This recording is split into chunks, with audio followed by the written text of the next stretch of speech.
Hello friends, holy Marvel Studios dropped Mjolnir, there I said it right that time, hard on San Diego Comic-Con, laying out his plans for Phase 4 of the MCU and revealing some truly jaw-dropping castings. This week on Heat Vision Breakdown, we digest all the craziness from Marvel's SDCC panel and look at what the introduction of the mighty Thor, horror in Doctor Strange 2, and oh yeah, Mahershala Ali as frickin' Blade means for the future of the MCU.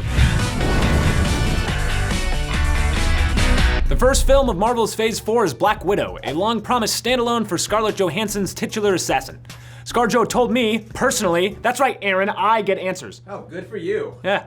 The only reason to make this film was if we could elevate the genre in some way. What does that mean exactly? Well, expect not only a lot of action, the stars have been going through some serious combat training, but also a script with a lot of intrigue. Johansson mentioned on the press line that there were 7 pages of dialogue in the schedule for that week of filming, noting it's a lot more talking than other Marvel films. Black Widow, like this year's Captain Marvel, is a prequel, but that doesn't necessarily mean it can't also introduce plot points that will have ramifications for the rest of the MCU. However, expect 2020's other film release to blow things even wider open, The Eternals. Kevin Feige described the new film as being full-on Jack Kirby, and star Angelina Jolie said she will work 10 times as hard on this project than on a normal one, because of its responsibilities. Does that mean she was half-assing it as Maleficent? What an awkward situation. Little is known about this cosmic adventure, but I'm wondering if this could tie into the not yet dated Guardians of the Galaxy Volume 3 somehow, perhaps by introducing Adam Warlock. Both films center on Marvel's cosmic side, so there is a good chance of some crossover happening. Fall 2020 will also see Marvel's debut on the small screen. I mean, besides all those Netflix shows and Agents of S.H.I.E.L.D., but apparently even Feige doesn't care about those. The Falcon and the Winter Soldier will be the first series to debut on the new Disney Plus streaming service and will be a major turning point for the MCU. This is an opportunity for the studio to truly explore transmedia storytelling, with movie stars hopping between the big screen and the small. Anthony Mackie walked out onto Hall H carrying Captain America's shield, a tease to how this connects to the end of Avengers Endgame, which saw him pick up Cap's mantle. Coming out 3 years after Black Panther made February a viable month for the MCU, Shang-Chi and the Legend of the Ten Rings will hit February 12th, 2021. In addition to the casting of Chinese-Canadian actor Simu Liu as the titular character and Awkwafina in an undisclosed role, the big surprise came when it was finally revealed that the real Mandarin will show up in this film.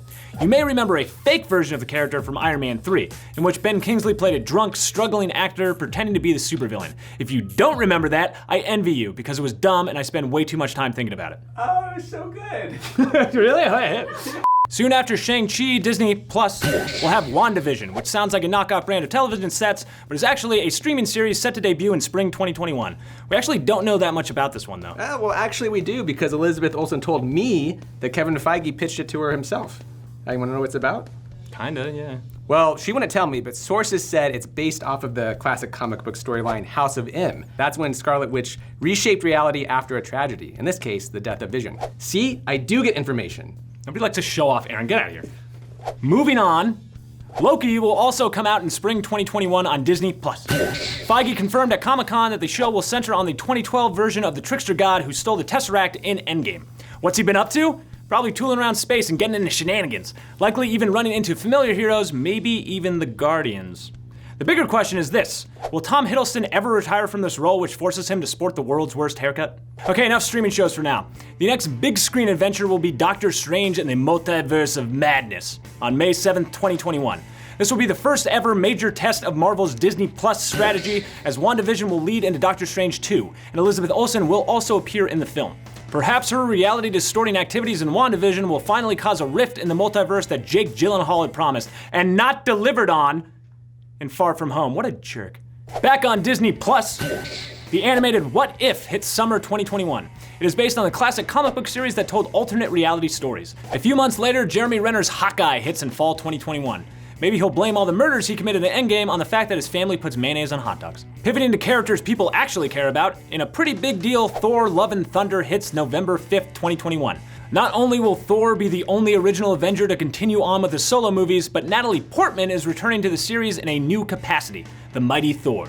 This was a huge surprise, as Kevin Feige told me the deal was made in secret 6 months ago and dates back to when Taika Waititi was directing Thor Ragnarok and discovered the comics of writer Jason Aaron, in which Jane Foster becomes Thor. Also, Tessa Thompson teased that Valkyrie will be revealed to be Marvel's first LGBTQ superhero who is searching for her queen now that she's the official ruler of Asgard. And that's it. Oh wait, no, there's one more thing. Blade! This was one of the biggest mic drop moments in Hall H history. After Kevin Feige had already trotted out numerous A-list stars and announced an impressive slate, he invited two-time Oscar winner Mahershala Ali to the stage. While fans had been given Black Widow hats, Feige asked Ali if he was gonna put on a hat. Ali did, and the hat said Blade, and the crowd went nuts. Pretty sure some people fainted. We don't really know that much about this project, but it's probably safe to assume it will be a new film version of the legendary Vampire Slayer, given the pedigree of Ali in the title role. Since it's been revealed that Doctor Strange 2 will take the MCU into the horror genre, it's also a safe assumption to think that Blade will continue that trend. But does that mean it may also be the MCU's first R-rated outing? Look, we want blood, and we want lots of it. Make it happen, Feige. So what are you most looking forward to in Marvel's Phase 4? Let us know in the comments right down there. Don't forget to subscribe and join us here every Friday morning for new episodes of Heat Vision Breakdown. I wonder if Chris Hemsworth will still be fat.